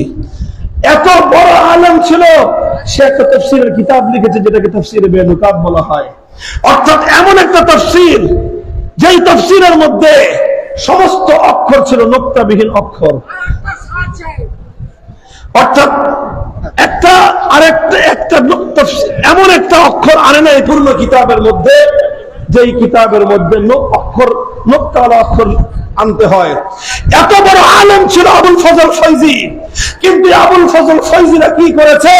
ইসলামের সেবা করে নাই, বরং সময়ের শাসকের সমস্ত অপকর্মের সমর্থন জুগিয়েছে। এটা হলো আলেমদের তৃতীয় শ্রেণী। এদেরকে বলা হয় উলামায়ে সু, বর্তমান পরিভাষায় বলা হয় দরবারি মোল্লা। যারা রাজ দরবারে যায় রাজা বাদশাদেরকে, ক্ষমতাসীনদেরকে নসিহত করার জন্য নয়, বরং ক্ষমতাসীনদের কাছ থেকে হালুয়া খাওয়ার জন্য। বুঝেন না এই কথা? একটা গল্প বলবো। এরকম কিছু মানুষ তো থাকে, কিছু মানুষ আছে পীর বুজুর্গের নামধারী ভণ্ড, আছে না নাই? এক এরকম ভণ্ড পিসাব, তার একজন মুরিদ, সেই মুরিদ এসে বলতেছে যে হুজুর, আজকে একটা আশ্চর্যজনক স্বপ্ন দেখছি। কি স্বপ্ন? কয় দেখি হুজুর, আমি আপনার সামনে বসা, আর আমার সামনে একটা গুয়ের গামলা, আমি হাত দিয়ে গুয়ের গামলার মধ্যে নাড়তেছি, আর হাতের মধ্যে খালি গু মাখাইতেছি। পিসাব কয় তাই তো দেখবি, তুই সারাদিন খালি এই গুমুত নিয়ে, দুনিয়া নিয়ে তুই চিন্তা করিস, তো তুই এই স্বপ্ন দেখবি কি? কয় হুজুর, স্বপ্ন শেষ হয় নাই। কি দেখলি? কয় দেখলাম আমি গু দিয়ে গু মাখায় হাত উঠাই, আঙ্গুল উঠাই, আর আপনি আমার সে আঙ্গুল চাটতেছেন। কথাকার, তুই সমস্ত আজে বাজে স্বপ্ন দেখিস কারণ তুই শয়তান। কয় না হুজুর, আমি আসল শয়তান না, আমি তো ছোট শয়তান, আমি হলো গুলারি, আর আপনি আমার গু চাটেন। কিছু মানুষ থাকে এরকম, সময়ের অত্যাচারী জালেম শাসকরা যত অন্যায় এবং অত্যাচার অবিচার চালায়, খোদাদ্রোহী যত কার্যক্রম চালায়, কিছু দরবারি মোল্লা মৌলবীরা এই সমস্ত অত্যাচারী জালিম শাসকদেরকে বৈধতা দেওয়ার চেষ্টা করে। এদেরকে বলা হয় উলামায়ে সু। এই উলামায়ে সু এরা হলো তৃতীয় শ্রেণী। প্রথম শ্রেণীর আলেম গেল, তৃতীয় শ্রেণীর আলেম হলো, এই উভয় শ্রেণী সংখ্যায় নগণ্য হয়। উলামায়ে সু আলেমদের মধ্যে হাজার হাজার হয় না, অল্প কিছু হয় উলামায়ে সু। আর প্রথম শ্রেণীর হিম্মতওয়ালা আলেমও হাজার হাজার হয় না, অল্প হয়। আর দ্বিতীয় শ্রেণীর মধ্যবর্তী শ্রেণী যেটা, এটাই হয় সবচেয়ে সংখ্যায় বেশি, হাজার হাজার হয়, লক্ষ লক্ষ আলেম হয়। তারা কি করে? তারা জুলুমের বিপক্ষে, অন্যায় এবং অবিচারের বিপক্ষে বুক টান করে বুলেটের মুখে নিজেরা দাঁড়াইতে পারে না, সেই সাহস হিম্মত তাদের নাই। এই জন্য তারা জালিমের মোকাবেলায় যায় না। তাই জালেমকে সমর্থন করে না, তারা সব হক কথা বলতে পারে না, কিন্তু তারা যা বলে কোনো অন্যায় কথাও বলে না। অনেক হক কথা তারা চুপ করে যায়, মানুষের সামনে, শাসকের সামনে সাহস করে বলতে পারে না, কিন্তু তারা ঘরের মধ্যে গিয়ে রাতের অন্ধকারে আল্লাহর দরবারে চোখের পানি ছেড়ে এই বলতে না পারার কারণে আক্ষেপ করে, কান্নাকাটি করে আল্লাহর কাছে মাপ চায়, আর জালিমের কাছ থেকে পরিত্রাণ চায়, আর জালিমের ধ্বংস কামনা করে। এই হলো আলেম কয় শ্রেণী? প্রথম শ্রেণী হিম্মতওয়ালা উলামায়ে কেরাম, দ্বিতীয় শ্রেণী নিরীহ উলামায়ে কেরাম, তৃতীয় শ্রেণী হলো দরবারি মোল্লা। দেখেন, কথা হবে এই, আলেম সমাজ, উলামায়ে কেরামের সহযোগী যারা আছেন, যদি হিম্মতওয়ালা আলেম আমি আর আপনি না হতে পারি, অন্তত দরবারি মোল্লা হব না। কথা বলেন ঠিক না বেঠিক? ইস্তেকামতের সাথে থাকবো আমরা। আর মনে রাখবেন, এই যে ভালো দিন রমজান, এটাই কিয়ামত পর্যন্ত চলবে, এরকম চিন্তা করার কোনো অবকাশ নাই। যতদিন আল্লাহ সুযোগ দিয়েছেন, পরিবেশ অনুকূল রয়েছে আল্লাহর দ্বীনকে দুনিয়াতে জিন্দা করার জন্য, দ্বীনের প্রতিটি ময়দানে ইসলামের কার্যক্রমকে সামনের দিকে অগ্রসর করার জন্য সম্মিলিতভাবে আমরা কাজ করে যাব ইনশাআল্লাহ। আবার যদি আল্লাহ না করুন প্রতিকূলতার সম্মুখীন আমাদেরকে হতে হয়, কোন জুলুমের মোকাবেলা আমাদেরকে করতে হয়, আমি উলামায়ে কেরামকে বলে যাই, হিম্মতওয়ালা আলেম হতে না পারলেও কমপক্ষে হিম্মতওয়ালা আলেমদের বিপক্ষে যাওয়ার চেষ্টা করবেন না। জবাব দিতে পারবেন না আল্লাহর কাছে, জবাব দিতে পারবেন না আল্লাহর কাছে। আল্লাহ পাক আমাদেরকে কবুল করেন, এই জামে ইসলামিয়া হালিমিয়াকে আল্লাহ পাক কবুল করেন। এখান থেকে তাবলীগের বাণী মাওলানা আব্দুল আজিজ রাহমাতুল্লাহি আলাইহির মতো সন্তান জন্ম নিক, এখান থেকে শাইখুল হাদিস আল্লামা আজিজুল হকের মতো সন্তান জন্ম হোক, এখান থেকে দ্বীনের প্রতিটি শোভা, প্রতিটি শাখার যোগ্য দায়িত্বশীল তৈরি হোক। আর এভাবেই আগামী দিনে আমরা আল্লাহর দ্বীনের উপর ইস্তেকামতের সাথে যদি থাকতে পারি, আমি আল্লাহর সাহায্যের উপর ভরসা করে বলতে পারি, ইনশাআল্লাহ আগামীর বাংলাদেশ হবে ইসলামের বাংলাদেশ, আগামীর বাংলাদেশ হবে ইসলামের বাংলাদেশ। এখন শুধু মাদ্রাসার ছাত্র নয়, স্কুল কলেজ ইউনিভার্সিটির প্রচুর ছাত্র, ইয়াং জেনারেশন, তারা এখন তাওহীদ এবং শিরকের পার্থক্য শিখবার চেষ্টা করে। উলামায়ে কেরাম এই জাতির হিরণ্ময় হাতিয়ার, যুব প্রজন্মকে কাছে টেনে নেন, তাদেরকে রাহনুমাই করেন, তাদেরকে পথ নির্দেশনা দেন। 5ই আগস্টের এই অভ্যুত্থানের পর এদেশের মানুষের সামনে আল্লাহ পাক দিবালোকের মতো পরিষ্কার করে দিয়েছেন, তোমরা যদি সাহস করো, হিম্মত করো, আল্লাহ পাক সাহায্য করবেন এবং হকের ঝান্ডা সমুন্নত হবে ইনশাআল্লাহ। থাকবেন তো সাথে? যারা অতীতে সাথে ছিলেন তাদের জন্য সংগ্রামী সালাম জানাই, তাদের জন্য দোয়া করি। আল্লাহ পাক আপনাদের ত্যাগ, কোরবানি, কারাবরণ, মামলা হামলা সকল কিছুকে কবুল করে আল্লাহ এর বিনিময় দুনিয়া এবং আখিরাতে দান করুন। যারা সেই সময়ে সামনে যেতে পারেন নাই কিন্তু পিছনে থেকে দোয়া করেছেন, চোখের পানি ছেড়েছেন, জালেমের সহযোগী হন নাই, তাদের জন্য দোয়া করি। আর যারা জালেমের চাটুকারিতা করেছে তাদের জন্য হেদায়েতের দোয়া করি। সবার জন্যই দোয়া থাকলো। আগামীর দিনে ইনশাআল্লাহ আমরা সকলে হয় হিম্মতওয়ালা হব, আর না হয় অন্তত আমরা চোখের পানি দেনেওয়ালা হব। চাটুকার কোন মানুষ, কোন সন্তান যেন আমাদের মাঝে জন্ম না নেয়। আল্লাহ পাক রব্বুল আলামিন আমাদের